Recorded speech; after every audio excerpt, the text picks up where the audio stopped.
You have created a monster and it will destroy you. She's alive! Alive! I am Dracula.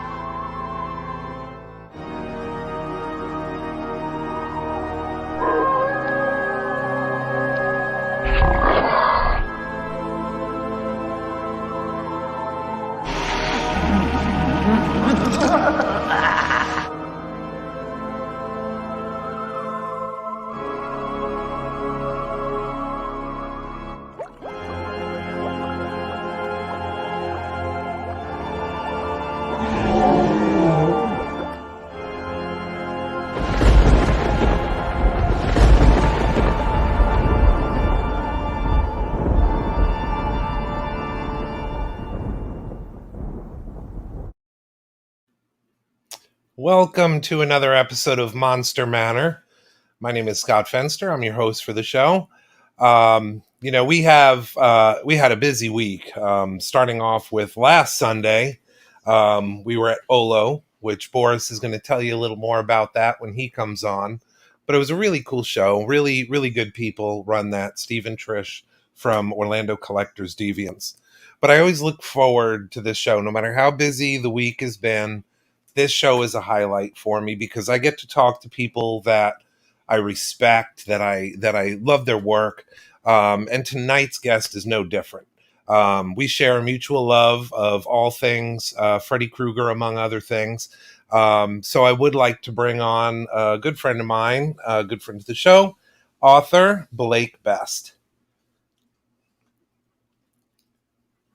Hey there. Hello, Blake. How are you doing, my friend? I am doing well, Scott. How are you? Good. We're going into an interesting holiday for everyone. Always catches me by surprise, but we're hanging in there.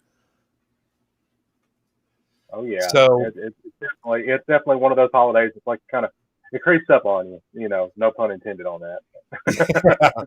yeah, we joke about it. No offense to anyone, but we always joke about it being Zombie Jesus Day. We say that with the greatest of respect as well, and we think certain deities have a a heart for laughter and amusement about such things. So, but I'm glad you could come, especially short notice. So thank you for coming on to Monster Manor. Well, thank you for having me. When I first heard about the show, I was intrigued because I, like you, share a love of all types of monsters, whether they're modern or whether they're from the age of Bram Stoker and Sheridan Le Fanu. Even before that, I mean, ever since I was a child, it didn't matter. If it was a monster, I was there. So I really appreciate what you're doing, and I've got to say, I'm a big fan of Face Off, and it's really, really an honor to be able to be a part of your show. And I've got to tell you, you do some incredible work, and I would definitely love to see some more of your awesome work. And I hope that you stay as successful as you are, and even I hope it gets so busy that you can't talk to me anymore. Well, I'm going to always try to make time for that because that's, like I said, that's my joy. That's kind of after a busy week, and things have been totally different because of the pandemic, obviously. And, even studios are pretty much stopping. A lot of our work was at theme parks at like Disney and Universal and stuff like that. And that dried up. So, I'm fortunate to have work, but it hasn't been in makeup. It's been in a lot of other things just to make things, go. But I'll always have time for Monster Manor. I think it's one of those things where we can set the day aside to talk monsters. I don't know if that's something that you dig too. Is you almost need that communion with other artists and other creators that share that interest. It kind of recharges you for the week, Absolutely. And you mentioned the pandemic, and that's a good point. I mean, doing what I do for a living, I'm a professional horror author. I'm a composer for film. And right now, I'm lucky when I'm composing for film, work is steady. I don't have to be on set for that. Right. So I work from my own home studio and send in the work as necessary, and then they put it where it needs to go. And the same can be said for the books. But I have to say that fans love to see me in person. And when the pandemic struck last year and all of the conventions, the in-person conventions I had booked canceled, that really left like a hole, like I'm describing, a black hole in my in my day and in my career and what I do, because every year I see 10, 15,000 screaming Nightmare on Elm Street fans, fans of Razor's Edge, fans of Behind the Screen, fans of everything I've done. And when I can't go give them what it is they want, meeting them in person, telling them thank you and answering their questions, meeting them, shaking their hands, when I can't do that, I feel like I'm doing them a disservice, because without them, I wouldn't have the career that I have. So I've got to say thank you to everyone that stuck with me through this. I know it hasn't been easy for any of us, but my fans have always been supportive. They've always been here for me, and this pandemic has been no exception. So I got to say thank you to everyone out there for staying strong and still being part of Team Blake. It's awesome. I hear you, man. I hear you. So one of the things I always love to ask my guests is, young Blake, what got you in? Because how old are you, if you don't mind me asking? I'm 35. Okay, so you probably didn't see the first Nightmare on Elm Street in the theaters then, right? Correct. Okay, so what was that pivotal moment that you said, I love monsters and I got to do something with that love, whether it's writing or whatever? What was that moment for you? Well, that's a question I get asked a lot, and every time I answer it, it affects me the same way. I'm gonna be honest with you. Growing up, I was the product of an abused home, domestic abuse. My mother married a man who was addicted to many different things, and he didn't want a step kid around to give him trouble. So, I put up with that for so many years, and then one night, I turned on the TV when I wasn't supposed to, and happened upon, I believe it was Cinemax, and Nightmare on Elm Street was on there. I believe it was the second one, and watching the character of Jesse Walsh, played by my buddy Mark Patton, watching him sitting on that bus and watching the bus driver turn into Freddy, and then them having nowhere to go, this very claustrophobic feeling when they drive into this desert area and the ground splits open and you see all this molten fire and this dark imagery, and then there's this feeling of claustrophobia, and it's Jesse and these two high school girls, and Freddy's moving closer towards them, and his face is totally shadowed in fog and smoke. All you see are those blades, and you hear them, down the side of the bus walls, and I was hooked. And then, later on when I saw him pull open his scalp and reveal the brain underneath, I believe the line he says is, "You've got the body, I've got the brain," and then he proceeds to split his whole head open. That I was sold, and then at that point I was like, "There's got to be more of these. They can't have just made one." So then I found Nightmare on Elm Street Part 1, the original, and the building the glove scene. It's like when I was first introduced to Freddy, I saw him with the glove, but I always wondered, where did that come from? What was the idea behind the choice of that? And then to get to see him build it, and then him stab that cloth, and you hear that high-pitched scream, and then the opening credits, The Nightmare on Elm Street. They hit the screen. I was sold right there. And the writing part, I got into, believe it or not, I had an audio book that was narrated by Vincent Price. It was him reading The Telltale Heart, The Fall of the House of Usher, The Gold Bug. It was on cassette. I'm showing my age. And I fell in love with that. And then Bean Koontz, R.L. Stein, I kind of just grabbed whatever I could. I had a fascination with serial killers as a child. Probably kind of an unhealthy passion, because I found out about a killer that what intrigued me was he was never caught. He terrorized London in 1888, and he killed women of the evening, and they never caught him, and they taunted them, yours and Jack the Ripper. Like, wow, somebody did this. Somebody really actually did this. They went out into the dark alleys of Whitechapel in London, and they took their own pleasures into their own hands, and they committed these horrible crimes. And it's like, to me, the gap between fictional monster, real life monster in that moment became one. The line was not as distinct as it had been before, if you know what I mean. So that's what got me started with the love of horror. And I had a teacher in fourth grade that sent a work of mine into something called the Writer's Showcase, and it got Hmm. published. I was 9. I had no idea she was going to do it. It was an informal essay on cryptozoology, specifically uh, the creature that lives in Loch Ness in Scotland that everyone calls Nessie. I had a fascination with cryptozoology as a child, and I wanted to write an informal essay about the Loch Ness monster because Hmm. I was intrigued by the idea that something from prehistoric times could have mastered evolution and managed to survive well into modern times. Yeah. And just that sort of just got me started on the writing part of it. So that's a very long-winded answer to your question. No, no, that's I love the in-depth answers, That's the thing is you're telling all of us, your viewers, more about you, and that's the cool thing. So take all the time you like. Um Not to jump too far ahead, but you mentioned the Loch Ness Monster. Is that where the premise from Fathom came? That is a great question. You were very perceptive. I appreciate that. Yes, it is. Fathom was actually started when I was a child. The informal essay was the basis of what became Fathom. Now, I'm going to share with you a piece of information that a lot of people know, but I've started to reveal it in one-on-one situations. When you read Fathom, there's something that happens in Fathom. The character Jack Worm meets someone that tells him that they've seen the creature, that they were witness to something that it has done. That really happened. That Hmm. happened. And it was during the writer's showcase. An older lady approached me and said, "Young man, I really enjoyed your essay. I haven't been to Loch Ness, but I am a resident of British Columbia, which is in Canada."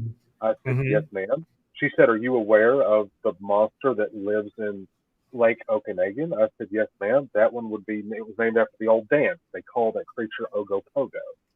She said, "The very same. I've seen it."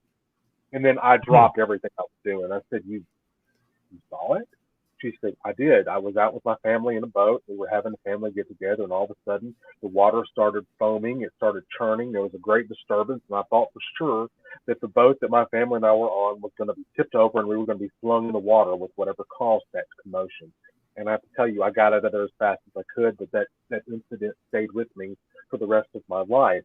And I wanted to tell you that I appreciate your enthusiasm, but make no mistake about it. These creatures are not something to be taken lightly. These are not stories. These are the real things. So be Hmm. careful. I hope that you get to go see them for yourself, but please keep that in mind. Your love and passion for this is great, but also be careful and keep your mind focused to the fact that you're dealing with something you don't understand and it can be dangerous. So Hmm. keep up your great work, and I'll talk to you again very soon. Thank you for writing such a great piece. I went on. I was called up to discuss the essay, and when I came back afterwards, she was gone. Her desk that she was sitting at was empty, and I never saw her again. So I don't know what happened to her. But that incident, I was 9. That was 1994. That changed my whole life as far as my perspective on cryptozoology. For anyone out there that's not aware, cryptozoology is the study of unknown animals or animals that are not supposed to exist but do. Animals that may have survived extinction, animals that may not even be considered legitimate animals. So Hmm. Mothman, Sasquatch, the Jersey Devil, the Mad Gasser. I mean, the list goes on and on. But Loch Ness Monster and Champ from Vermont, Lake Hmm. Champlain, those creatures are two of the cryptids that I was most fascinated with, especially the Loch Ness Monster, because that lake, here's the body of water. It's the largest body of water in the British Isles. It's 24 miles long, 1 mile wide, over 750 feet deep in places. And since the 6th century AD, people have seen something in that water that shouldn't be there. Hmm. That idea in and of itself, that whole sentence, I don't even have to say anymore.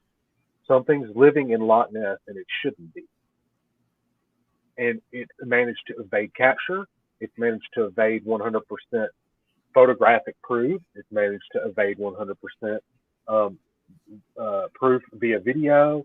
All Hmm. you're going on is word of mouth, sightings people have, grainy black and white photos, grainy color photos, grainy video, and people swearing upon swearing on everything that they saw the Loch Ness Monster.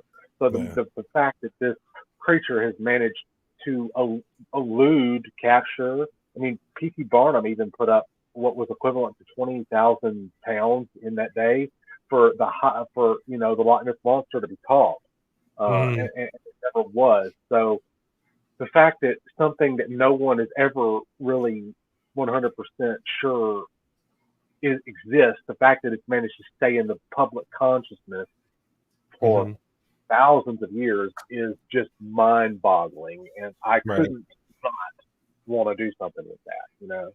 Yeah. Well, I mean, like you said, a legend that old is based on something, and you figure if this thing, because it continues to be seen, and to me, it's like if something has lived that long, it's probably smart enough to evade viewers if it doesn't want to be seen. Absolutely. And while I don't believe the monster that lives in Loch Ness today is the same monster that they saw in the 30s, and I don't believe it's the same one that St. Columba saw in the 6th century, I believe that there's always, if nothing else, there's always been at least two, Yeah. a male and female, in order to create a progenitor, to go on and breed. So the fact that that has managed to stay in pop culture, in the public eye, it's managed to grab the attention of thousands and thousands of researchers, explorers, paranormal investigators, countless Discovery Channel specials, books, films, video games, cartoons, T-shirts, toys. It's as marketable as Nightmare on Elm Street. Honestly, I mean, it's when I see Freddy Krueger and then I see Nancy, it's like these are two sides of the same coin, different sides, same coin. So Yeah. Well, both are definitely legends, and I mean, the thing is that when it comes to cryptozoology, it's so interesting because it is the unknown. And I almost wonder in the next, 25 years, really, honestly, even more so than space in some ways, the deep is the next big mystery. We just haven't been able to explore like we should. I mean, we've gone into like the Mariana Trench and stuff like that, but barely touching the surface. So I wonder how the next 25 to 50 years is going to change as far as just our knowledge, that visit to the tree of knowledge of good and evil, that's going to fill us up, man. Absolutely. I mean, and to piggyback off of what you said with that, I'll give two examples, and then we can stay on that subject and move on to whatever it is you like. But perfect example, the coelacanth. There's fact right there. Coelacanth was discovered alive in the Indian Ocean in 1938. Fishermen caught it. It's a very long, spiny fish. They'd never seen a 6-foot long fish with spikes and razor sharp teeth like that before. They sent off the samples to the Smithsonian, and they're like, "Oh yeah, this is this particular fish, and how odd! This fish was supposed to have died out 70 million years ago, yet here we have specimens from a live fish." So that's the perfect example. If that fish can survive, then I think it's very possible that the Zeuglodon or the Chronosaurus or the Plesiosaur, whatever it is that is swimming around in Loch Ness, exists. Because if that fish can exist, Nessie can exist. And to further that point, who would have thought in my lifetime or anyone else's lifetime that they'd ever be able to find the Titanic and make a trip to it? They did it. Yeah. So it's like we're waiting on technology to meet with the with the quest and thirst for knowledge we have. We've got half of it, but the other half that we need is the technology to meet us there. So we've got the will, the drive, the determination, and the enthusiasm. All we need is the technology. And I think within the next 25 to 30 years, we'll have it. So, it's something to look forward to. And, I'll be able to go back and say, hey, that old adage will come in. I wrote the book on that. Now everybody else is reading from the same book. How cool is that, So. It would be interesting to jump forward in time and see what things are like. I'm sure it's going to be beyond our wildest imaginations. But going back to what kind of started a lot of this was the Nightmare on Elm Street. And I think that, as you know, whether you're a writer or a special effects artist or a horror actor, that was the beginning of a lot of careers too. You know, I mean, thank God for Bob Shea at New Line taking a chance. Thank God for, you know, Robert Englund, you know, coming onto that project much less than he was actually making. But look at what he left for us. Man, you know. Incredible legacy that will stand the test of celluloid time. I mean, Nightmare on Elm Street, it is one of those films that evoked an emotion in everyone that watched it, whether they realized it at the time or not. The idea that dying in your dreams and dying for real was not a subject that a lot of people were willing to touch. And Wes Craven, may he rest in peace, was someone who was a visionary, someone who was ahead of his time. He saw what could be with that film, because originally he didn't intend on it being a franchise. The original ending for Nightmare on Elm Street was kind of the original 4 endings, they more or less all of them but one were kind of cut and dry. You know, as far as this being what was be considered a standalone film, but the fact that he created something like that and went through rejection and went through, oh, I'm never going to get this picture sold. Oh, I'm never going to get this made. And, you know, and then the brilliance of Bob Shea, seeing something special in it and basically risking his entire financial livelihood on Nightmare on Elm Street. He took a chance where many others wouldn't. And I'm sure those others are probably kicking themselves today, even still. Oh, yeah. At last count, Nightmare on Elm Street has made for New Line in excess of around $800 million. That is no small figure to balk at. That is a lot of money. It made New Line go from a art house distribution project company that was started out of the trunk of Bob Shea's car to a monolith, to one that owns, you know, we've got The Conjuring, we've got Lord of the Rings, we've got Harry Potter, I mean, we've got, you know, and then you know, the list goes on. Teenage Mutant Ninja Turtles, and it goes all these mega properties. And then when Bob Shea sold the company in 2008 to Warner Brothers, then Warner Brothers had it. So then you have Batman, you've got the DC universe, and it's like all these incredible properties are all part of this. And New Line is quite literally what they always said, the house that Freddy built. So were it not for Freddy Krueger dragging those razor fingers down the pipes in the opening of Nightmare on Elm Street 4, I don't think New Line would have become the cinematic powerhouse that it was and still continues to be today. Yeah, absolutely. Absolutely. Well, I know the focus of your book, The Behind the Screams, that you co-wrote. You could tell just from what I've seen, and I haven't read the whole book. I haven't had the chance, but you can see that there was a love behind that book. There was so many details in the creation and the making of that book. Is there anything that stands out that you could share with us on that? Well, you know, Like your first I got favorite yeah, absolutely. I mean, there's a lot. You know, I don't want to spoil a lot of it for you because, you know, I know you haven't finished yet, but I mean, I could tell by the reaction that you've had to what you've read so far that it is hitting you the way that we wanted it to hit the fans. You know, you started out a fan of the original Nightmare on Elm Street, and of course, Behind the Screams. Behind the Screams focuses on Nightmare on Elm Street 4, with a little bit of 3 in there, but mostly 4. And by that point, I mean, Freddy was big business. You know, I mean, Freddy was bringing in millions of dollars to New Line every year, so they were like commissioning the go-ahead on sequels before scripts were even finished. And something that I find very, very interesting about this is my co-author, Mick Strawn, who worked on Nightmare 3, Nightmare 4, part of Nightmare 5, and then one season of the show, Freddy's Nightmares, you know, he did the production design, special effects, and it's like this, just getting to hear the stories from him, and then getting to go and talk with, you know, Robert Englund and everybody that was involved with the film, and seeing how it's impacted them and what it's done for them and their careers, and to see what fond memories they have of it. What strikes accord with me, and what resonates with me the most is the fact that this film kind of started out as sort of like for all else, for lack of a better term, a dumpster fire. Because it was like it suffered the same fate as the other earlier nightmares after part one.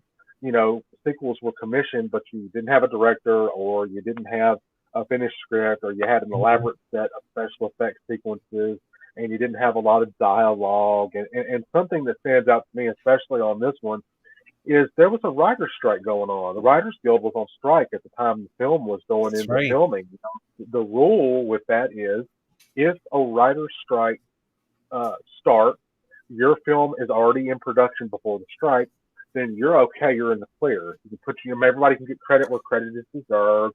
You're not going to have any hitches or problems. But the problem with that is this film, Nightmare on Elm Street 4, didn't start shooting until the writer's strike was well underway, and the writers of the film, Jim and Ken Wheat, and of course Brian Helgeland, for the screenplay and everything, they didn't get to put the names on it.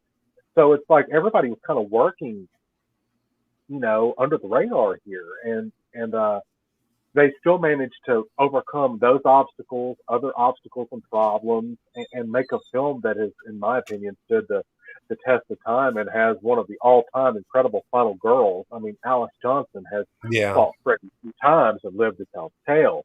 And the same can't be said for Nancy Thompson, who ended up passing away after Nightmare 3, at the end of Nightmare 3. And then all these other characters were kind of just killed off unceremoniously. It's like you develop something, and that's something else about the film. These weren't just pass or filler characters. Rod Lane, Tina Gray, Glenn Lance, Jesse Walsh, and then going on to the Dream Warriors, all of them, to Alice, to Dan, Rick, Sheila, Debbie, all of them, Kincaid and Joey, you feel something for them. Like, part of you is in them. And when they get killed, you are absolutely devastated. You're like, I can't believe it. I feel like I know them. Like part of me exists within, and I just watched them be sacrificed to Freddy. But on the flip side of that, you can't hate Freddy because Freddy is such an incredible character. He is the anti-hero, for lack of a better word. You go to the film for your love of the character, the other characters, but you also go because you love Freddy and you want to see what kind of misery he's going to put all those other characters through. Right. And his brand of sarcasm, and now we kind of have our proof.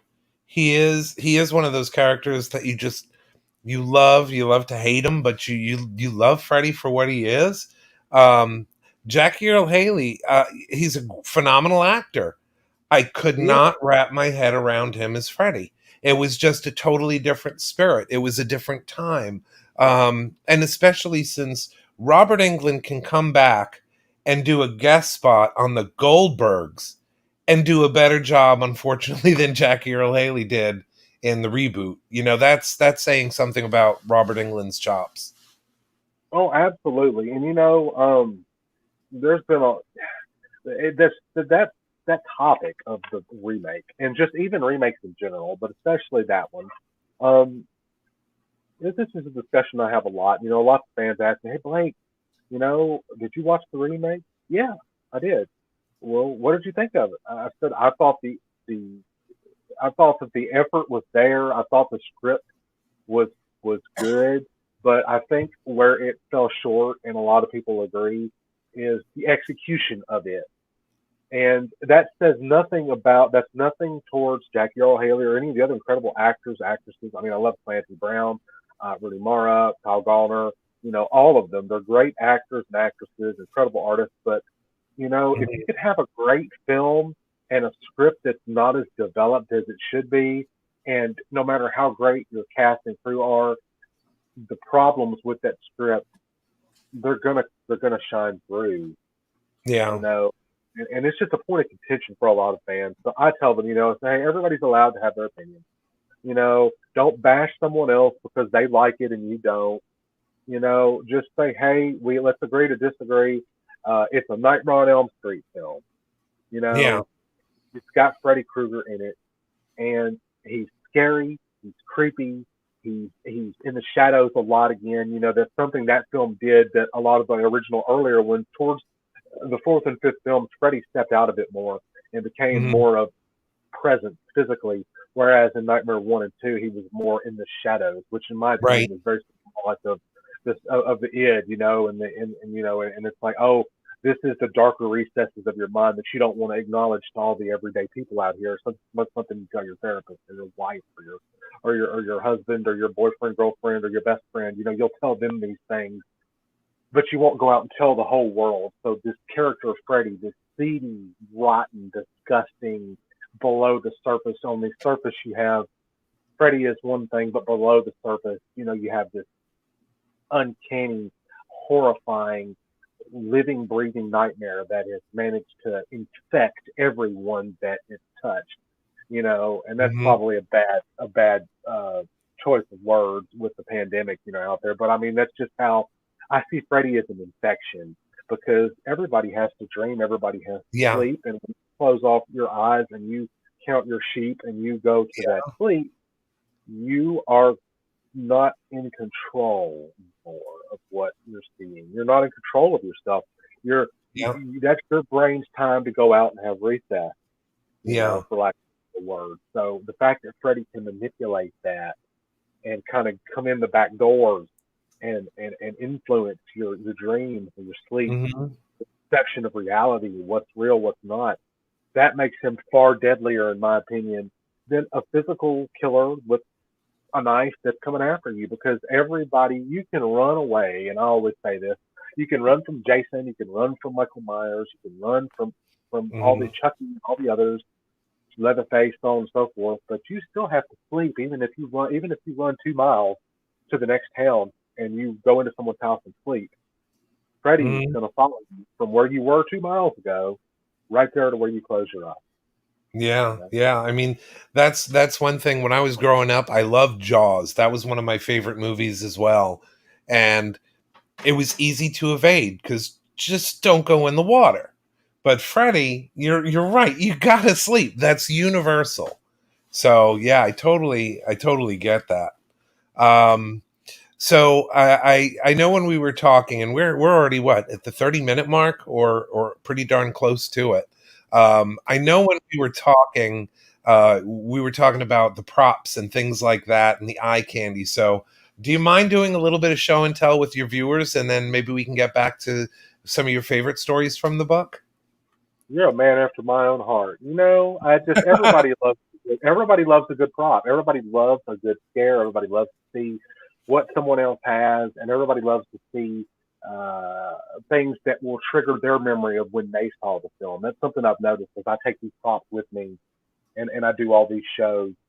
I see fans of all ages, kids up to grandparents. Oh, I remember watching that with my kids. We sat Yeah. around. We ordered pizza Friday night. We went and got takeout Chinese and went back home. We went and got beers and did this and that. Or we went and smoked some cigarettes and we watched this. So I stayed up late with my brother while my parents were out of town and we watched this. And it just I hear all these stories and it all comes back to the same thing. It's a bonding experience, Oh collective yeah. family therapy. You sit down with your family at the end of the week. Monday through Thursday is rough for a lot of people, but Friday's the start of the weekend. Everything's better on Friday. Everything, the food, the fun, payday, of course, for a lot of people. Yeah. So it's like, let's go to the movies. Let's go to the theater. Let's go get a bite. Let's go have a beer. Let's go ride around and do this. Let's go pick up our dates and take them and see who can get scared, whose girlfriend gets scared and covers her eyes and leans on your shoulder first, or your boyfriend, or whatever. It's like this. It's kind of like it's part of the quintessential American upbringing. The growing Mhm. up, the rite of passage. So I'm definitely happy to show you some things. So I'm going to show you a couple of things first. Um, Something that is really special to me. I'm going to see if I can get it in frame here. Do you Oh see that? wow. I got a little story about this. This is from uh, the mold. This was a stunt mask made for the original Nightmare on Elm Street. It's burned on the ear and to split up the back so Tony Caesar We'd put it on. And this is very old. It's very smelly. Latex will do that. As Oh it yeah, ages, doesn't last. you know this better than a lot of people. It even has the teeth. Oh This wow. is something that I will treasure, and I hope that when I pass on, my kids treasure this as much as I did. And who knows, it may get them a house. It may buy them a car. It may get them the wedding ring for their loved one. You know, their significant other. You know, it might help them pop the question. It might help them do all this stuff. But right now, you know, this is something that is not something that you can take lightly. This is the face of a madman. Okay, this is the face Yeah. of an icon that has scared the ever loving daylights out of everyone that saw it for well over 30 years. You know, and the fact that I have it, and the fact that it was something designed for Stuntman to wear, the fact that it's aged and it's yellow, Hmm. you know, this is a piece of film history that I hold in my hands right here. You know, Oh the wow. fedora is mine, of course. The fedora is the secondhand thing that my lovely wife got because she's tired of seeing the other hat on Freddy. You know, she's very much a stylistic person. You know, she wanted something that was going to look good on him, and I did too. So that's Hmm. one of the pieces. And I mean, the fact that this was for the scene when Freddy is going to have the long arms. So on either side of the roof, the houses, you had grips up there with fishing monofilament holding up those long extended arms, and you had Tony Caesar wearing this because obviously those arms were really heavy, and Robert couldn't be everywhere at once. He had Right. to be on the other end of the alley doing the finger cut gag Tina. You know, so you kind of had to have somebody else that could do this, and Tony Caesar had just been a very busy man. At the same time he was filming this, he just came off of Ghostbusters, where he was playing the Stay Puft Marshmallow Man. He was the suit actor for that. So he got to be a marshmallow and he got to be Freddy Krueger. That's one heck of a pedigree there, you know. Oh my gosh. Yeah. I mean, if that were my IMDb, I'd be happy with that. Yeah, and when I go to these shows and I show this stuff to people, they're like, "I can't believe you own a piece of the film. That's a piece of history." I said, "You don't know the half of it, okay?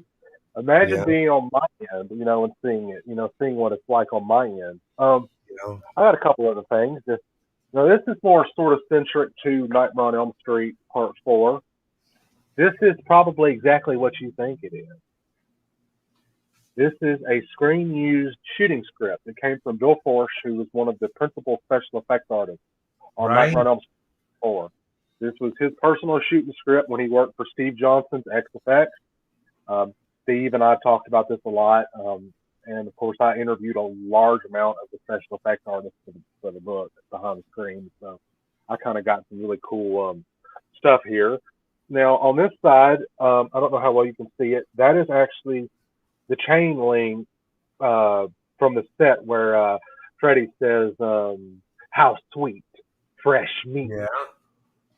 You know, this is a full length, 3.5 foot chain link right from the set. And then probably the piece de resistance, the cream of the crop for me. This little swatch right here is the last surviving piece of Robert's Freddy Krueger sweater from the end sequence when the souls of all his victims burst from his body and begin to tear him apart from the inside out. Oh yeah. That's the last Oh, surviving piece. And Bill Force sent all of these items to me. He managed to salvage the Freddy Krueger sweater piece. He was on set picking up pieces, and Howard Berger happened to walk by. Howard was the one in charge doing a majority of Robert's makeup. He said, "Bill, what are you mhm. doing?" I said, "I'm picking this up. You know, I'm going to save it." He said, "Why are you saving that?" He said, "You know, I have a feeling one day this is going to mean something. You Yeah. know, hang on to it."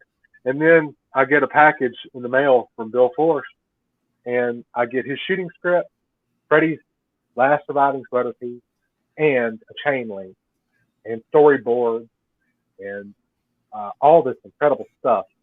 And this is Mhm. not something that, well, anyone else has. Yeah. Oh no, very few, I'd imagine, if at best. That is an amazing piece of history. It is, and there's a couple of new signatures. A couple of friends of mine, Mick Strawn and Nicholas Benson, Nick Benson down here. He actually worked on the cockroach sequence with Screaming Mad George. And also puppeteered the shoulder puppet on Freddy's neck and shoulder area for that end sequence. And you can kind of see on the screen here, that's the sequence where he's up against the wall and his head's coming apart. Oh, yes.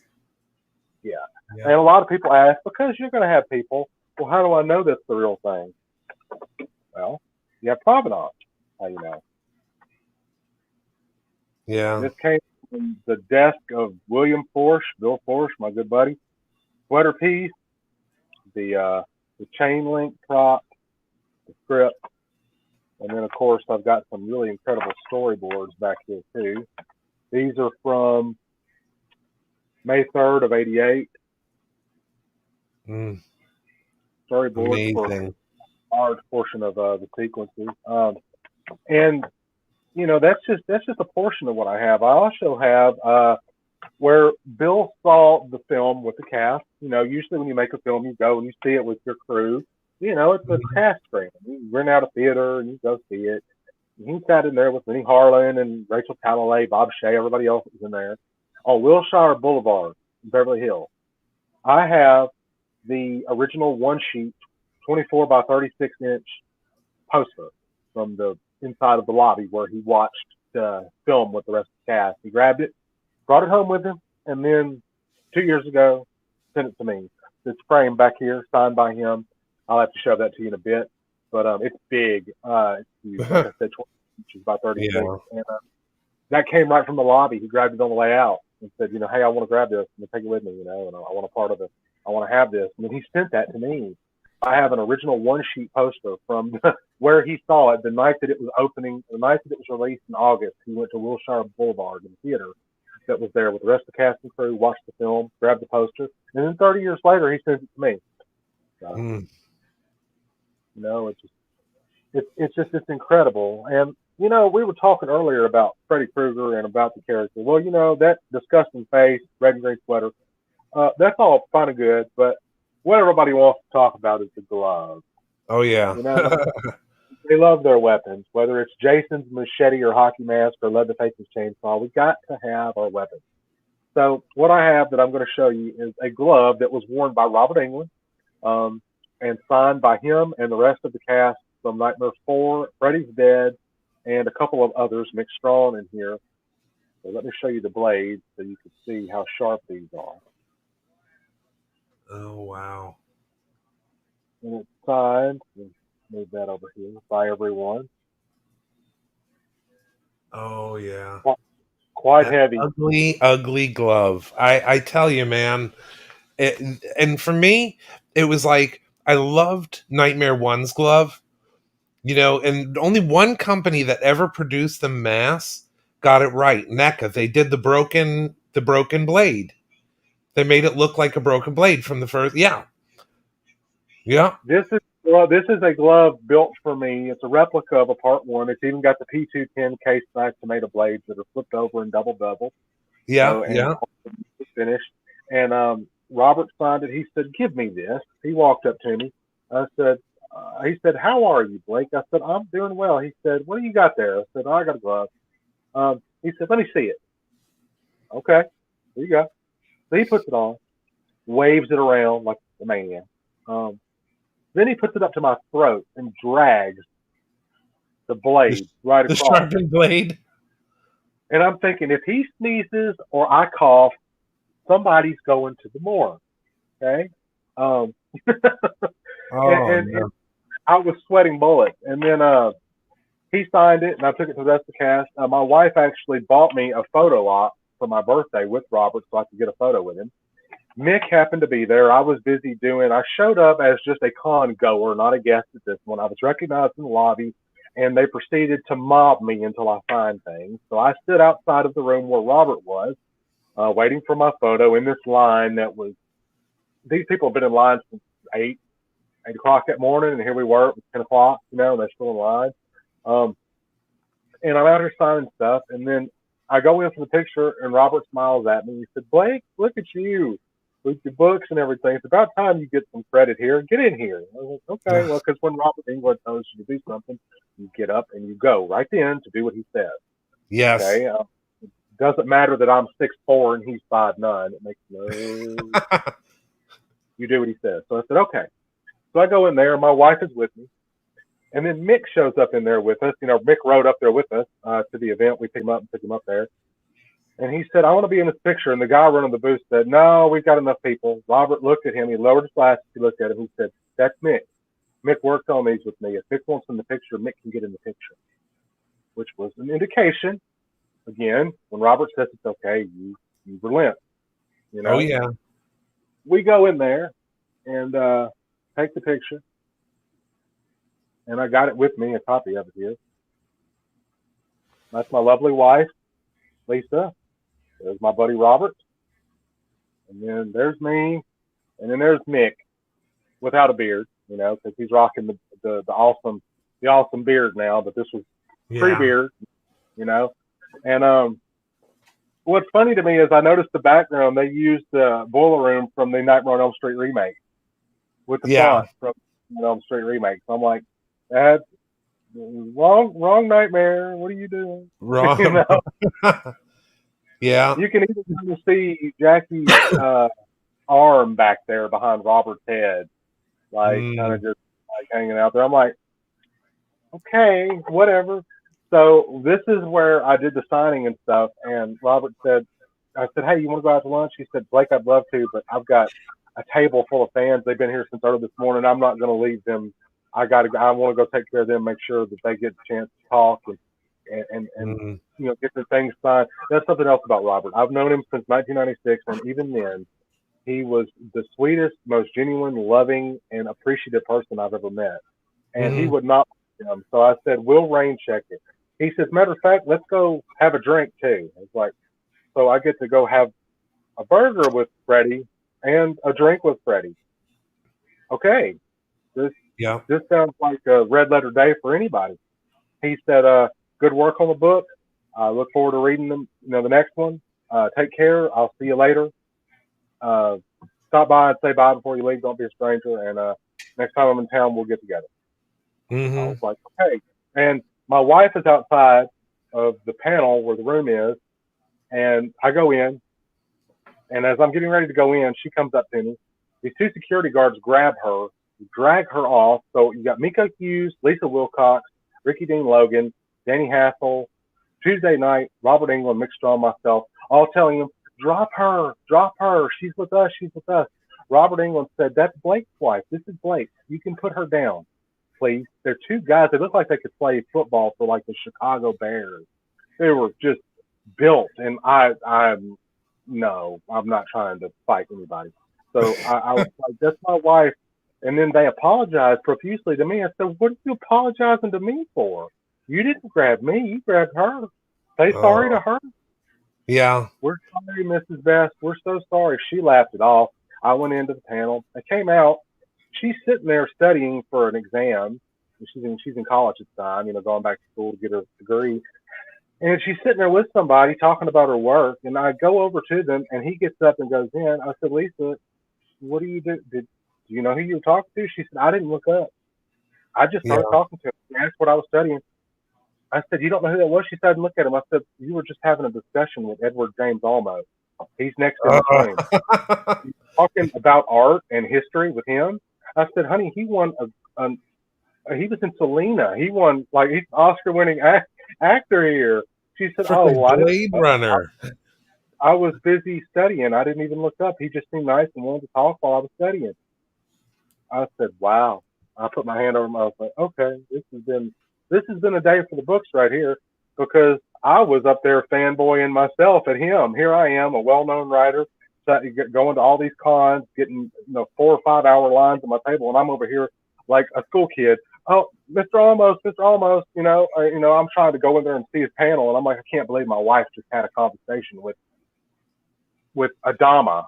That is the way it always is. we were in Kentucky at Scarefest when that happened. Yeah. So, I couldn't believe it. My wife had a similar experience with, who was it? The Undertaker? Or yeah, about What? they got into a fight when she was much younger over music, I believe. This happened. She didn't even But know who it was at the time. but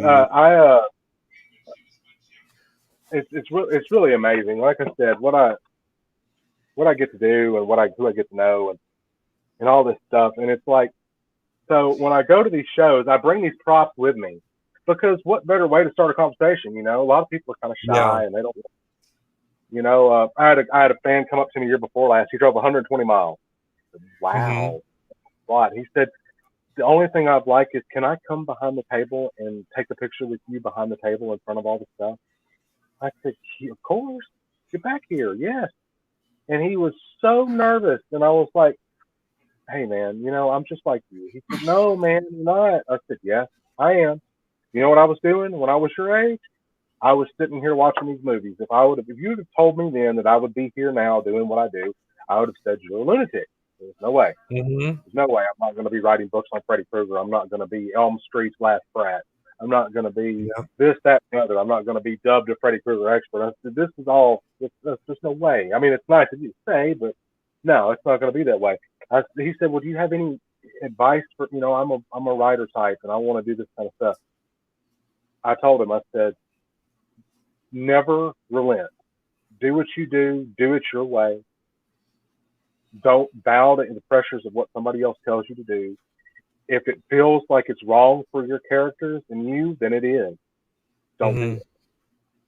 Stand your ground. Be firm. You know, and you know, he said, well, I was reading a lot about your biography. You know, you were abused a lot as a kid, and there was some horrible things. I said, yes, there were. There were some awful things, but you know what?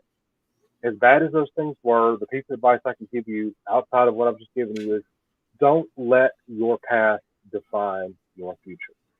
Okay? Thank you. Because everybody comes from something. Okay? Yeah, I came from a miserable upbringing. But it led me to see that not everybody out there was like that. Not everybody lived that way, because I thought for many years that was normal. Because I was never allowed to go out. I was kept at home. You know, my mother would dress me in long sleeves in the dead of summer because of the bruises and things on me, because she didn't want Child Protective Services coming out trying to take and get into her business. You know, I had to miss school. I know you noticed I have these special headphones on. My left ear was damaged. My stepfather came home after a night of drinking and out doing other illicit things and drug me out of bed and punched me in the side of the head. And when he did, he perforated my eardrum. So I have no hearing in my left ear. So that's why whenever I talk with you, I face a certain way. You know, every time I get up in the morning and I realize I can't hear my wife and kids tell me good morning, I think about that day. But you know what? I think about it. I take a minute. I take a deep breath, and I say, I'm not living in that situation anymore. And then I move on with my day. You know, so that was my advice to him, to anybody out there. Stand your ground. Be firm. Don't let the past define your future, because the past is a part of you, but it's not all of you. That is not you. It is a very small piece. As significant as it might be, it's not the whole picture. Don't forget it, but don't let it define. You know? Yeah. And Well, I'll tell you, man, just from knowing you since Quarantine Con, and I have to give Billy Carr props, because he put on Quarantine Con. That's where I first became aware of you as an author, honestly. And I'm very grateful for Quarantine Con. But I'll tell you what, man, the thing that I know about you from just what I've heard since meeting you there is that very thing. And I was going to ask you that question too. What advice would you give someone? That is what defines a survivor, someone who is relentless and someone who's going to do that. And I just, you know, when we're buddies in a hotel room watching this convention and recovering, I'm going to ask you what happened over the last 15, 20 years. And I'll bet you're going to see a legacy of people that you inspired through not only your story, your background, but also what you accomplished. So thank you for that. Thank you for quite possibly seeding the next generation of horror people. The people that are creators and writers and, reading your book and visualizing, and then they're doing the makeup, and they need more people like that. We definitely do, because it's a dying art. Good horror is making. I don't want to say that I don't like someone's taste in horror, but it's hard to find redemption in just blood and gore and all of that. There has to be a psychological thing to it. And I hope that we see a generation that comes up where people are maybe harken back a little bit more to the classics and the old, the kind of the mind bending elements of Freddy Krueger. It would be nice. It would be, But, and I think I think it'll happen. I appreciate the kind words that you said. I really do. I mean, I'm just a guy. I stood my ground and I went through some things, but I wanted to do something with my life. And everybody asked me, well, what's it like to be the same as Trump? I don't see it that way. I see it as a guy coming to work, doing his work, and telling people, this is what I do. It would mean a lot to me if you would give it a chance and read it and message me. People are just always blown away when they're like, well, you mean you don't have somebody on there doing your stuff for you? I said, no, if you message me at 2 o'clock in the morning and you get an answer, you're getting an answer from Blake Best. You're not getting an answer from some that I pay. You're not getting an answer from an administrative assistant. You're not getting an answer from my manager or my booking agent. You're getting an answer from me. I remember being a person who wanted to just know all my favorite celebrities and wanted to be friends and meet and know people and everything. And that's why I always keep an open door policy. Until you give me a reason to not talk to you, I will talk your ear off. I will message you on your birthday and ask you how you're doing. I'll ask you if you had a good meal. I'll ask you if everything's okay if you break up with your significant other. I'll ask you how your mother's doing if you say she's sick. I'll ask you, what would you have done different if you'd have wrote this book? I will talk with you. I will, and people know because, it's, I'll put it to you this way. I did a show once and, a young lady walked up to me and she said, I've loved Freddy my whole life and I've been following your career for a long time. And can I just get a picture with you? I said, I'll do one better. I'll take the picture for you. I'll hold it. I'll give it. I'll take the picture with my phone because she didn't have a really good one. And I said, and I will send you the picture from my phone. Yeah. To your email so you can have it or whatever. And she got a picture with me and then she gave me a hug. And I said, thank you. She said, what are you thanking me for? I said, for coming out and making this trip out here to see me. Now I know you. Now I know who you are. Now I could say, you're my friend. Now I could say, you've liked my work. You've read my books. You've met me in person, and then, she's still on my friends list to this day. And, and I talk to them. And that's what I'm saying is I am always going to have an open door policy. I want to hear from all of my fans. That's why I do what I do for a living. That's why I keep these psychotic hours. I mean, when I'm writing books, I'm up all day, all night, 3 or 4 o'clock in the morning, getting into bed. That's part of the course for me. I will call. Hey, I will no sleep, man. Sleep. Yeah. I mean, and I will call you and ask you what you're listening to help keep you awake so I can listen to it. I'll call you on Messenger so I can listen to it while I'm working so that I can keep myself awake an hour or two longer so I can get this chapter finished. That is just who I am and how I do things. And to me, the greatest job in my life besides being a husband and a father is being someone in my community that can inspire other people in the community to open up, to come out, talk to people, follow your dreams. The horror community is one of the most legitimate, genuine, welcoming, warming, comfortable communities I've ever been a part of. And I've done a lot, but I always go back to that. The horror community, these cons, these fans love this. They are brothers and sisters. They are united. There's no skin color. There's no questions about whether, any of this other stuff, no discrimination. That is all left outside when they step into those doors. They become a brother and sisterhood. To me, it's like therapy. It's like being reminded what you see on the news is not exactly what it always is. Mm-hmm. Unity, the Exactly. violence, the anger, the sadness, the fear, the uncertainty, that all stays outside those doors. And when they walk in and they walk up to your table, you're all united in that moment. Mm-hmm. And I have got to say thank you to people like you and Monster Manor, to people like Billy Carr, to all the fans, everybody out there that's always supported what I do. I mean, I never thought that I would be where I am today, and I have the fans to thank for it. And I never thought that I would get online and find a book of mine that was going for $2,300 at an Yeah. auction. If you'd have told me that, I would have said you were crazy. There's no way, And I love what I do, and it's amazing to me that a burnt man with a very, very, very, very scary right hand uh, Mm-hmm. led me down this path. Me taking a trip to Elm Street has become a recurring thing. 1428 is my home, you know, 1420. and, Yeah. and that's what I'm saying. What better place is there to be than 1428 Elm Street? You know what I mean? Yeah. And Yeah. it's wonderful. And I'm helping other people in the business, creators.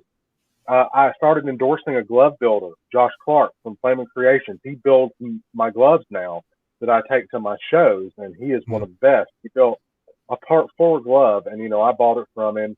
And he didn't know who I was at the time, but I was intent on taking his gloves and showing them off at all of my shows. And that's what I do. I keep them front and center at my table, and this is one of his incredible pieces right here. Mm. That's a Part 4, and I mean that sound is unmistakable. Yeah. The No, that's level of a piece. the detail, I mean, the solder spill. He is one of the best artists I've ever known, and he's my friend. I made a friend out of all this. So Wow. I take his gloves with me, and I leave his business cards at my table. And I encourage everyone that stops by, if you're a fan of Freddy Krueger and you want an amazing glove, to go hit up Flaming Creations. I mean, I keep their business cards with me everywhere. And I had to give him a little bit of a shout out because he is incredible. And I told him, I Yeah. said, you know what, I'm gonna do one better. I'm gonna endorse you on my website. I'm gonna take your gloves with me everywhere I go. And he built a Part 5 glove for me too. Yeah. Different color spills and everything, and some killer blades. And The heavy duty. oh yeah, Yeah. yeah. I mean, and that's what I'm saying. He's an incredible artist, so I'm all about supporting people in this field that do what they do. I told him, I said, I hope you get so successful that you can't talk to me anymore. Yeah. That you got to schedule an appointment to talk to me. You Yeah. know, I said, I wish you nothing but the best because I believe in what you do, and this is what I'm all about. I mean, when I published Razor's Edge in 2016, that was my first full-length published book, an origin story on Freddy Krueger. I Hmm. had no idea that in October of that year that I was going to get inducted into the Hall of Fame with I was going to Los ask you about that too. Angeles. I sat down to the table. This gentleman came up to me. He said, "Are you Blake?" I said, "Yes, sir. How can I help you?" He said, "I got to tell you, I'm a big fan of your work." I said, "That's really nice of you to say, but I feel embarrassed." He said, "Why is that?" I said, "I don't know who you are." He said, "Well, can I stick around a minute?" I said, "You're welcome to. Yeah, have a seat." I'm signing. He's letting me network with the fans, and I've been in line for, I've been sitting there at the table for about an hour. Hmm. And he sits down, and in between people, he says, "Well, I've been reading your book, and I have to tell you that I think it's high time that somebody told the story the way you told it. Your book could make one amazing movie, and I have to tell you that I know horror." And I said, "I believe you do, and I appreciate all the kind of words, but I'd really still like to know your name and find out more about you." He said, "Oh, I, sorry, I just got so excited about your book, I didn't get a chance to tell you who I am. My name's Ron." I said, "Ron, I'm Blake. It's nice to meet you. You want to sit down and do an interview or anything like that, you're welcome to stay. Whatever you'd like to do, I'll take some time for you." He said, "No, you're a busy man, but I want to tell you I'll see you later. And I want to say thank you." And then he walked away from the table, and I was like, "Okay, that was interesting. Cool. Frank, this is a fan. Mm-hmm. So I go up to get presented with this, and then there next to me, they say, now we're going to introduce another inductee. This is the heir to the Cheney estate. Oh, it was Ron Chaney? It was. Oh, man. That's awesome. He came up and he said, good to see you again, Blake. I said, you're Ron Chaney? As in, Chaney family Chaney? He said, yes, I'm the great-great-grandson of Lon Chaney. I said, wow. I said, you have no idea. I grew up watching your father's stuff. And I mean, I love that. He said, I believe it. He said, I'll tell you something else. I think you wrote an amazing book. And, you know, are you going to be at the after party? I'd love to have a drink. Yeah, okay, cool. Yeah, I'll be at the after party. So I go to the after party. And he's on the deck celebrating. And I have a drink with me. And I asked him, I said, would you care if I kind of geek out a little bit and ask you something? He said, no. What do you want to ask me? I said, you know, you had all these great things to say about me and, you know, about my books and stuff, but I have one favor. He said, name it. I said, can I take a picture with you? He laughed at me and he said, yes, take a picture with me. And I put the picture on Facebook and he laughed about it. And I was like, I never in my life did I ever think that I was going to be doing this and get inducted, you know. And then come to find out the induction was for contributions to the Nightmare on Elm Street mythology. And I was inducted with Mick Strawn, Nick Benson, George P. Wilbur, James Winburn, Doug Stewart. And I got to take home a plaque. And my book is sitting in the Hall of Fame. And that was my first published full-length novel. Wow. I look at this every day, and I can't believe that it happened, you know? And that's why I tell everybody, don't let your past define the future. Because things like this happen. And they happen to people that really work hard and deserve it, and people who stand their ground, and people who don't forget where they came from, but don't let that influence the person they become. Wow.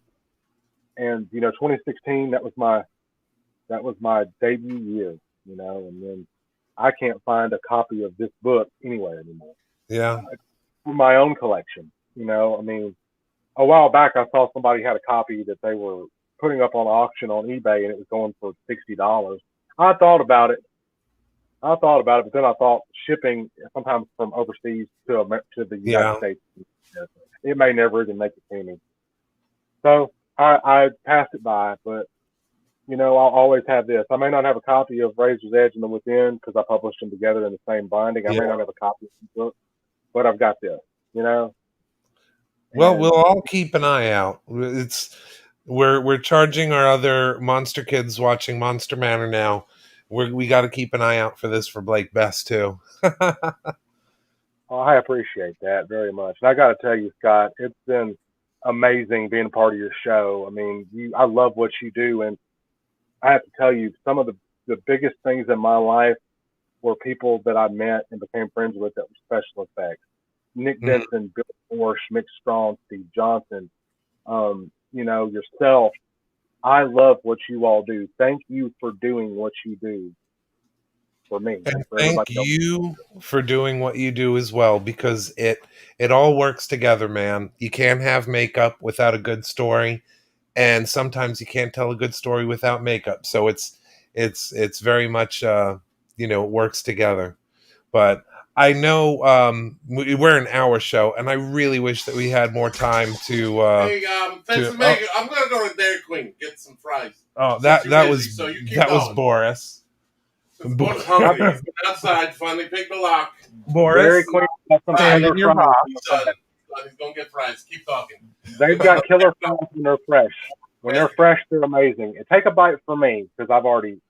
Yes. But you'll get to see Boris. If you want to stick around in the green room, definitely do so. I gotta find a time to bring you back on because I feel we've only scratched the surface here. And we will probably see you again at the next Quarantine Con, right?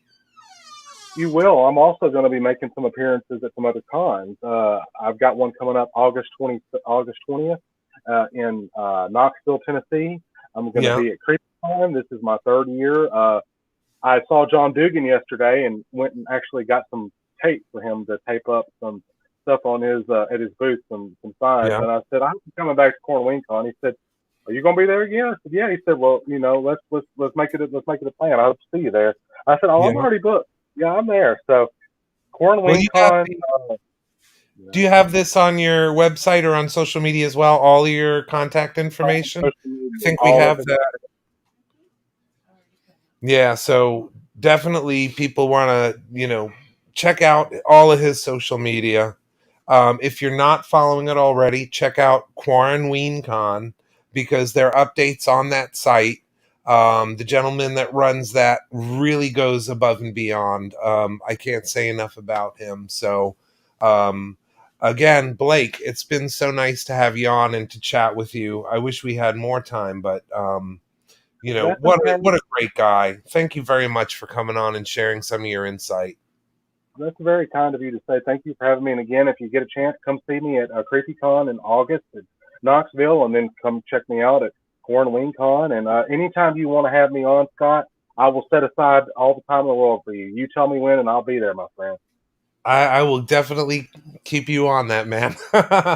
But it was very nice having you on. And again, anything you want to add after the fact, any pictures you want to add, please feel free to jump in the comments and drop them for our viewers, because I'm sure they would love to see some of that stuff too.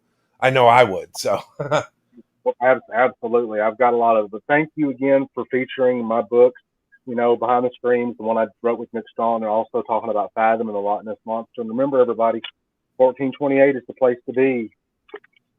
I'll see you all at CreepyCon. I'll see you all at CornWingCon, and I'll see you around wherever you are. I'll be there. So take care, everybody. Thank you so much, Scott. Thank you to Monster Manor. Thank you to Boris. Enjoy those fries. And thank you to the crew. Thank you so much, very much. Oh, you're so welcome, Blake. Thank you. And I will be introducing Boris now. But wait, there's more. Well, tell everybody what the mug you sucking on, the liquid out of before you introduce the Boris. So Boris don't got to do that spot too. And waste time on his shtick. So what you got there in your hand? This is our new one of our many new official Monster Manor mugs. We have you put it several close different enough to the camera. Why don't you put it in? I'm going to put it behind the camera. There you go. No, as you can see there, they're two-sided. So they've got the Monster Manor logo on one side, and then on the other side, they have one of the photos that you saw in our opening crawl. So in our opening title. So there's the Frankenstein. We have the Bride of Frankenstein featured on there. We have Dracula. The Scott. No, there we go. The Gill Man. And then one of my favorites right now is this is actually almost like a 3-panel wide one, but it's the X-ray from Son of Frankenstein. But of course, he's seeing Monster Manor in the monster. So that's cool. We are going to do more. I guess it's appropriate that we say that the next one that we do is going to be the Freddy Krueger on the other side of this. So that'll be in the second series that we do as well. And we've got a lot more coming back from that. So there, you don't have to do that spot. That's nice. So you should do producer lady one with the shoe on it. Yeah, the producer lady will have a shoe on her as a chancla, the mighty chancla. So and the Scott Fence one with the same shirt. You just take the pattern and put it right on the mug, and then nobody washed the mug. So you're gonna say this so I can't give you the obscene gesture? That's right. Week? You can't give him the finger while you do it. Yeah. Hey, by the way, woo! Yeah, now he's doing it.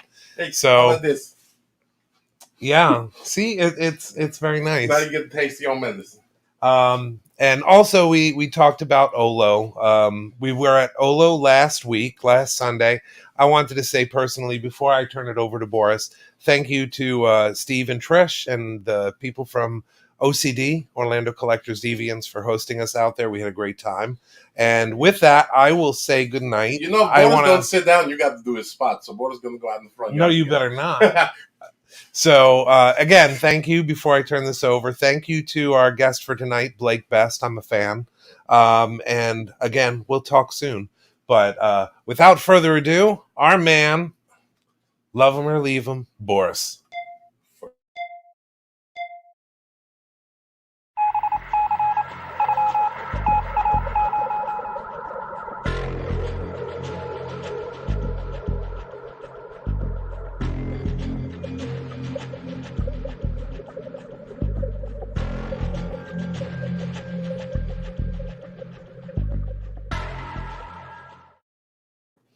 Hey everybody, it's Boris. Yeah, he was at Olo last week, and he wants to thank nice Steve Trish for inviting them to Olo, and thank you for the nice 6-foot table and the 3 chairs he get to take home.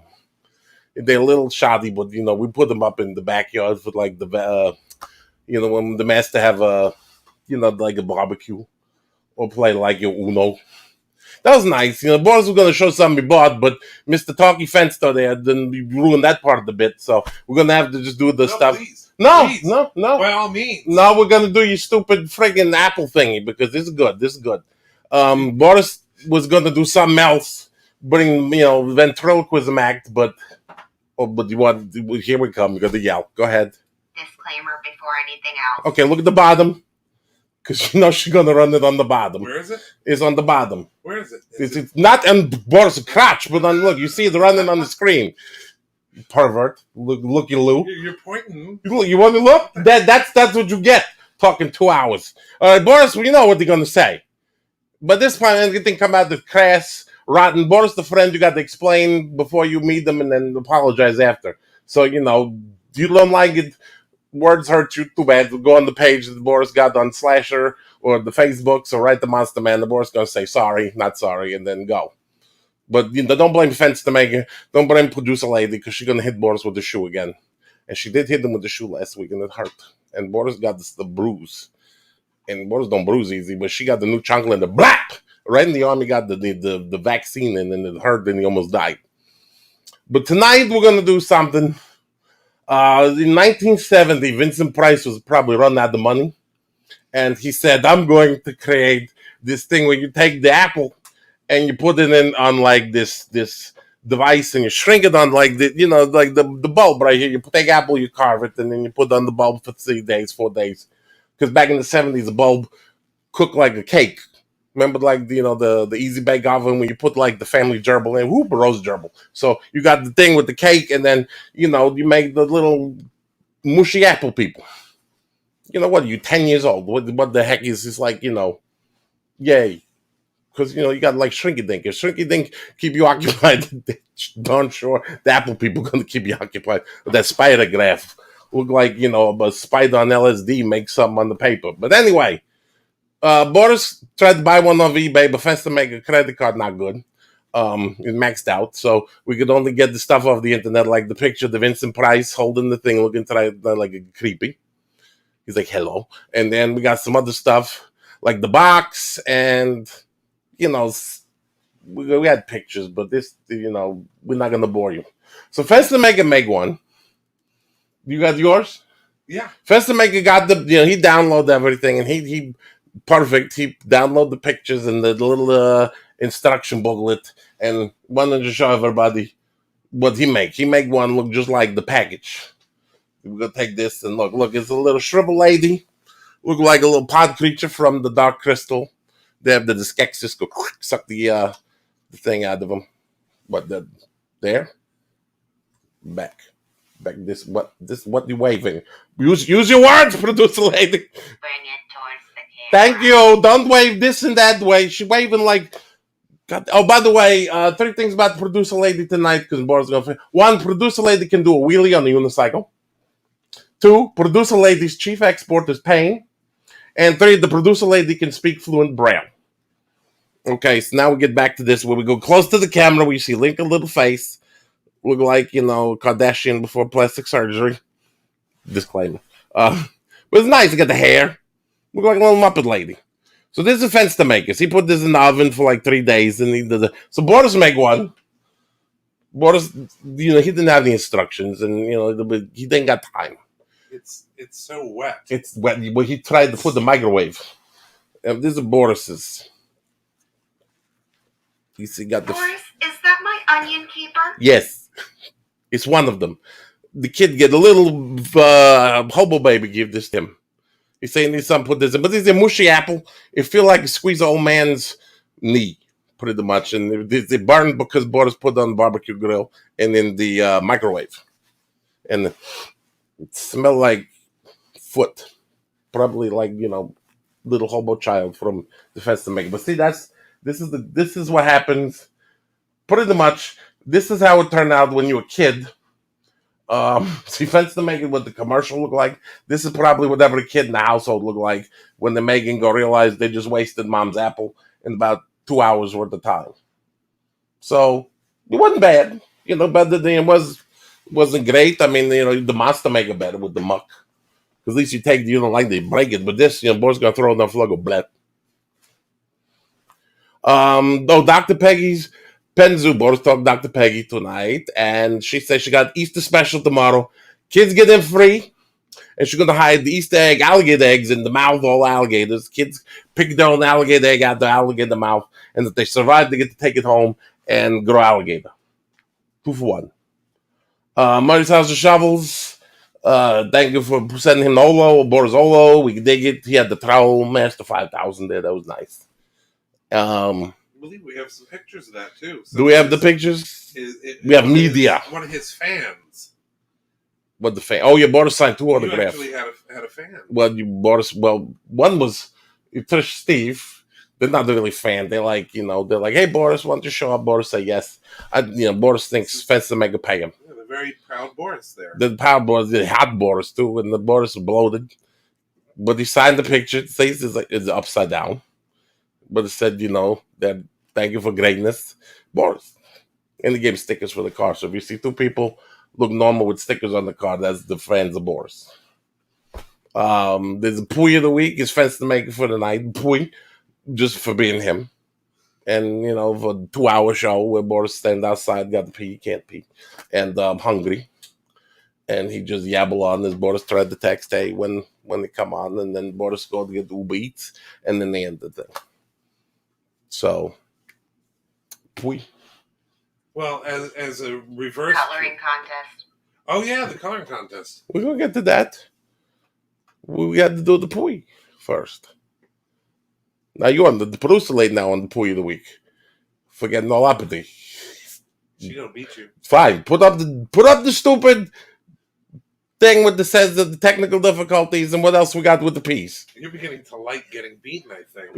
Boris said once the head injury, always, once the head injury, ever there's a peace wand on you, like you get the endorphins when you get concussion, you're like, yay. Before you lose senses, you definitely want to talk about with all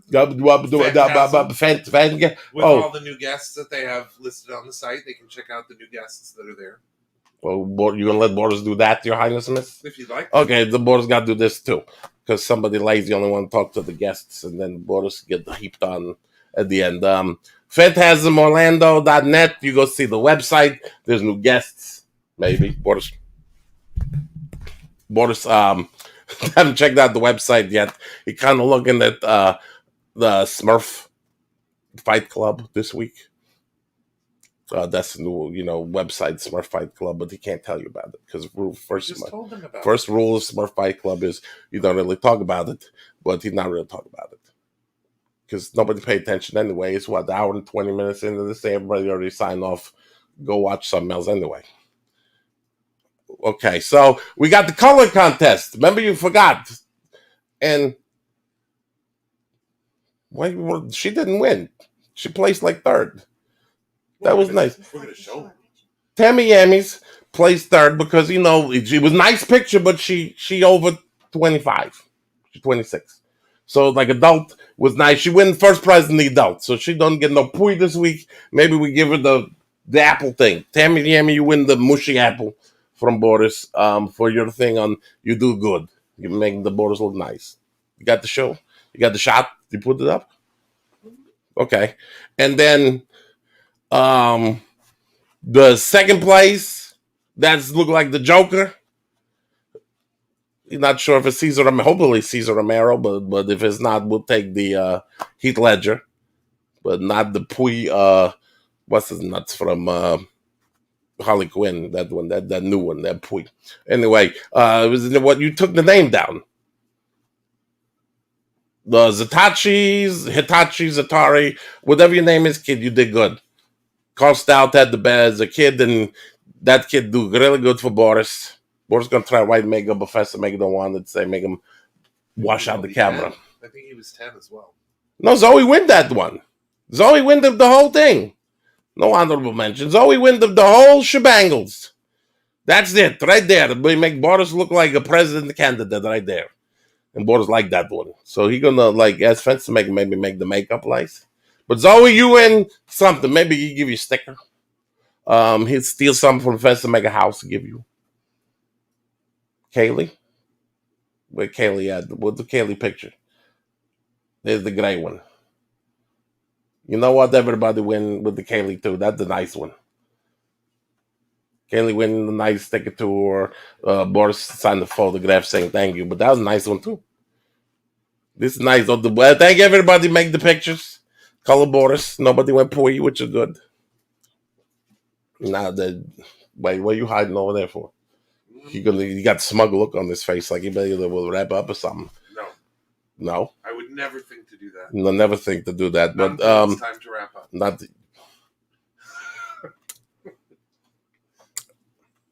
Okay. Let's. Boris got to go outside after this.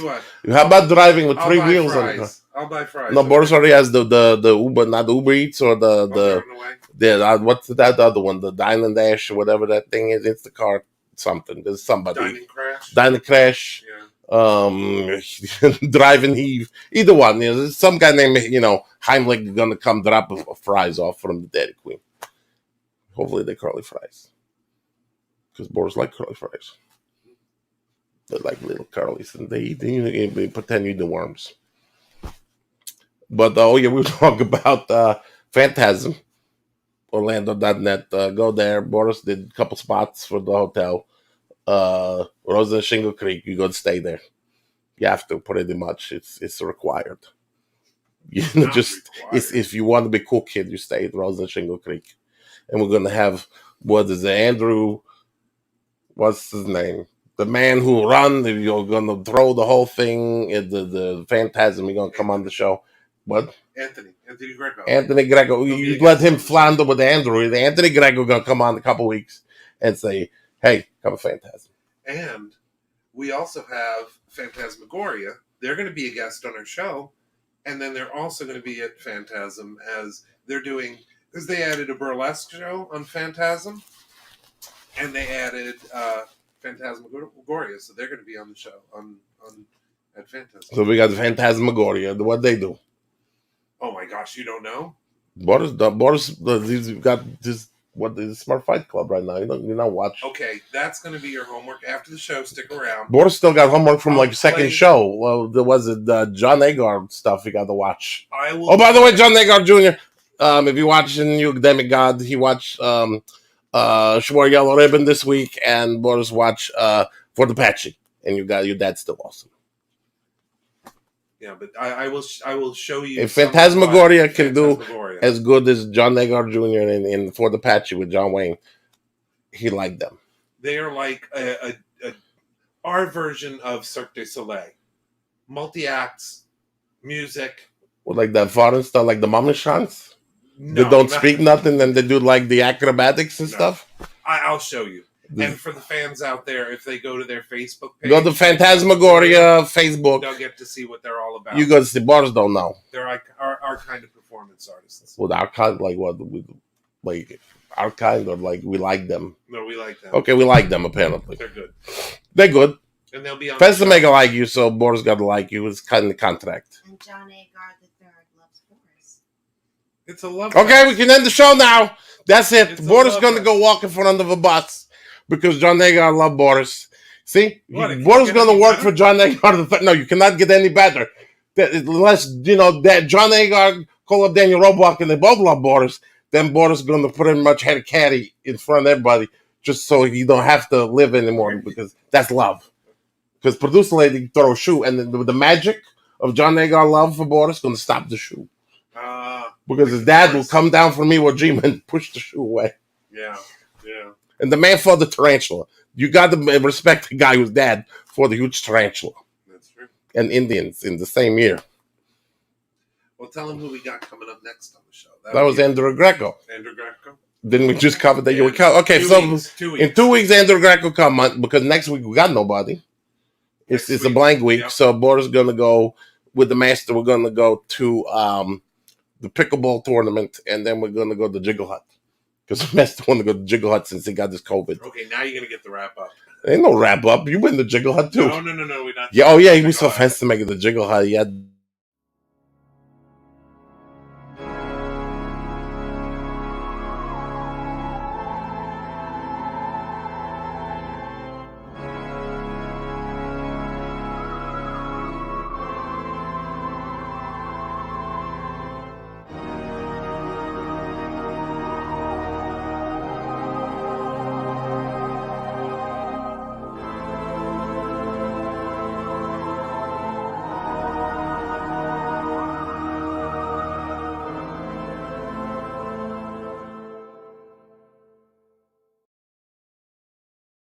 While the rest of us were at the buffet in the mini cheeseburger, fancy to make it go in the boom boom room with